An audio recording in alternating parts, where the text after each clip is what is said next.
हर हर महादेव। मित्रों, क्या आपने कभी सोचा है जब इंसान की आखिरी सांस निकल जाती है तो उसके बाद क्या होता है? क्या मौत सब कुछ खत्म कर देती है? नहीं, गरुड़ पुराण कहता है मौत अंत नहीं बल्कि आत्मा की नई यात्रा की शुरुआत है। मित्रों, जब शरीर गिर जाता है तो आत्मा उससे बाहर निकलती है और उसी समय आते हैं विकराल यमदूत, काले, भयानक, डरावने। सोचिए जरा, आप अपने घर वालों को पुकार रहे हो, उन्हें छूना चाहते हो, लेकिन कोई आपको सुन या देख नहीं पा रहा हो क्योंकि शरीर पीछे छूट चुका है। अब तो सिर्फ आपके कर्म ही आपके साथ हैं। यमदूत आत्मा को घसीटते हुए वैतरणी नदी तक ले जाते हैं। सोचिए, एक ऐसी नदी जो खून, गंदगी, खूंखार, नुकीले दांत वाले जीव और बदबू से भरी हो। अगर आपने जीवन भर गाय का सम्मान किया है तो उसकी पूंछ आपका सहारा बनती है और आप आसानी से उस नदी को पार कर जाते हैं। लेकिन अगर आपने गाय का अपमान किया, उसे सताया, उसका मांस खाया तो वही नदी आपकी कब्र बन जाती है। आप डूबते रहते हैं, घुटते रहते हैं, लेकिन कोई सहारा नहीं मिलता। क्या आपने कभी सोचा है जीवन भर का एक एक कर्म यहाँ हमारी नाव बन सकता है या हमारा बोझ? नदी पार करने के बाद आत्मा पहुँचती है यमराज के विशाल दरबार में। चित्रगुप्त सामने बैठे होते हैं, हाथ में कर्मों का वही खाता लिए। जन्म से लेकर मृत्यु तक हर छोटे बड़े कर्म का हिसाब वहाँ लिखा होता है। सोचिए, जब आपके पाप एक एक करके गिनाए जाएंगे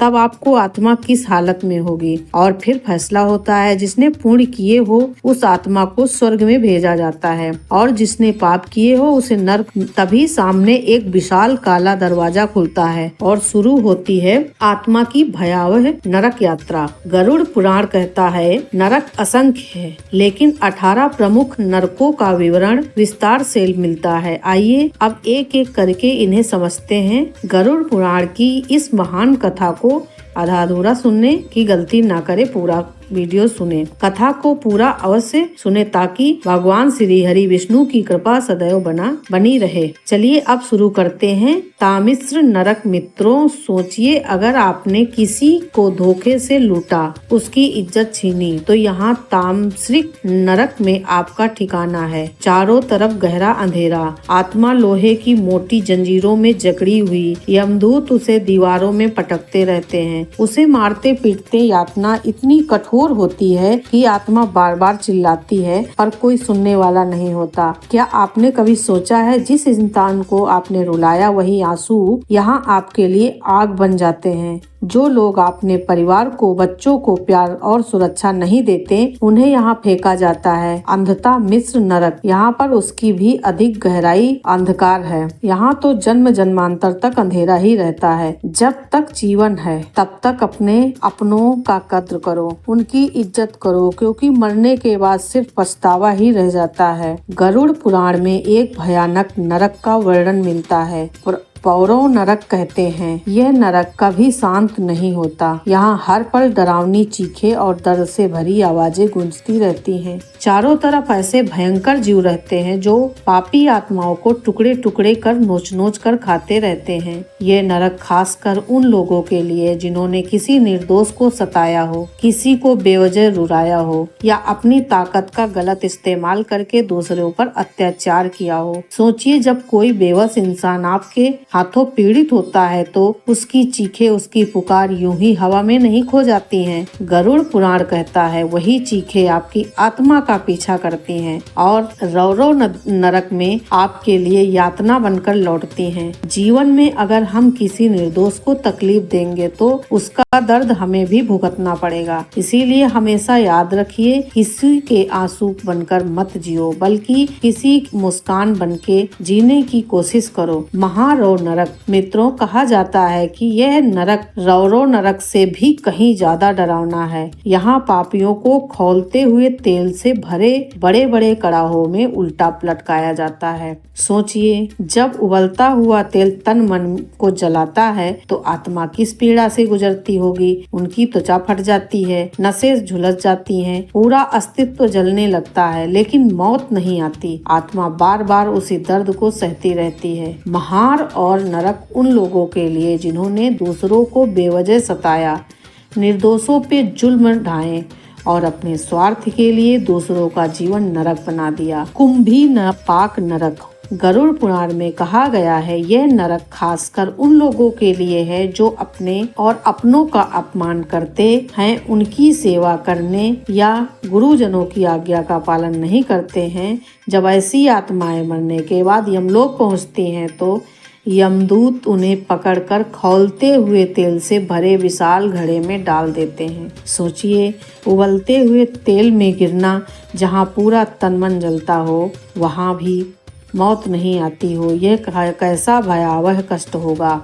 माता पिता और गुरु हमारे जीवन का आधार हैं। अगर हम उनका अपमान करेंगे, उनकी कदर नहीं करेंगे, तो वही कर्म हमें इस कुंभी पाक नरक तक ले जाएंगे। इसीलिए हमेशा याद रखिए, माता पिता की सेवा सबसे बड़ा धर्म है और गुरु का सम्मान सबसे बड़ी पूंजा। अगर आपने उन्हें खुश किया तो समझ लीजिए ईश्वर खुद आपसे प्रसन्न है। काल सूत्र नरक। यहाँ की धरती अंगारों जैसी तपती रहती है। आत्मा जिस पर भी कदम रखती है उसके तलवे जल जाते हैं। और इतना ही नहीं, ऊपर से सूरज की भयंकर तपिश आत्मा को झुलसा देती है। चारों तरफ सिर्फ आग, धधकते अंगारे और असहनीय गर्मी होती है। यह नरक उन लोगों के लिए है जिन्होंने झूठ बोला, चोरी की, दूसरे को धोखा दिया और सत्य का गला घोटा। सोचिए, जब इंसान झूठी गवाही देकर किसी निर्दोष को जिंदगी बिगाड़ देता है तो उसकी आत्मा कितनी बड़ी सजा की हकदार बनती है। इसीलिए हमारे शास्त्र कहते हैं, चाहे परिस्थिति कितनी भी कठिन क्यों ना हो, सत्य का साथ कभी मत छोड़ो। झूठ बोलकर भले एक पल का फायदा मिल जाए, लेकिन उसका परिणाम आत्मा को कालसूत्र नरक में सहना पड़ सकता है। 80 पत्र वन नरक कहा जाता है कि यह नरक एक जंगल जैसा है, लेकिन यहाँ के पेड़ों पर पत्तों की जगह धार वाले तलवारों होती हैं। चारों तरफ सिर्फ तेज धार वाली तलवारों से भरा भयावह जंगल फैला रहता है। यह नरक उन लोगों के लिए है जो धर्म के नाम पर पाखंड करते हैं, नकली साधु बनते हैं, किसी को धोखा देते हैं। भोले भाले जनता को विश्वास तोड़कर ऐसे पाखंडी जब इस नरक में पहुंचते हैं तो हर कदम पर उनके शरीर की चीर फाड़ होती है। आत्मा बार बार घायल होती है, लहूलुहान होती है, लेकिन मौत नहीं आती। दर्द का यह सिलसिला लगातार चलता रहता है। सुकर मुख नरक। यह नरक खासकर उन लोगों के लिए है जिन्होंने जनता का हक मारा, भ्रष्ट नेता बने, लोगों को धोखा दिया। कहा जाता है कि यहाँ यमदूत सुअर जैसे मुख वाले भयंकर रूप में आते हैं। वे पापी आत्माओं को बार बार काटते हैं, नोचते हैं और उनका चीरफाड़ करते हैं, उनकी आत्मा को बहुत परेशान करते हैं। लेकिन यातना वहीं खत्म नहीं होती, क्योंकि हर बार जब शरीर टुकड़े टुकड़े हो जाते हैं तो तुरंत फिर से जुड़ जाता है ताकि उस पीड़ा को बार बार सहना पड़े। अंधकूप नरक। यहाँ एक गहरा कुआं है, लेकिन इसमें पानी नहीं बल्कि असंख्य जहरीले सांप और बिच्छू भरे रहते हैं। इससे कुएं में जिस आत्मा को गिरा दिया जाता है उसे जहरीले जीवों के डसने की, काटने की यातना झेलनी पड़ती है। मित्रों, यह सब सुनकर आपको डर जरूर लगेगा, लेकिन याद रखिए, गरुड़ पुराण हमें डराने के लिए नहीं बल्कि सचेत करने के लिए है। यह बताता है कि हर पाप का हिसाब है, हर बुरे कर्म का हिसाब है। इसीलिए जीवन में पाप और बुरे कर्म से बचते रहिए। यदि यह जानकारी आपको पसंद आई हो तो वीडियो को ज़्यादा से ज़्यादा शेयर और कमेंट, सब्सक्राइब जरूर करें। जय श्री हरि विष्णु अवश्य लिखें। हर हर महादेव।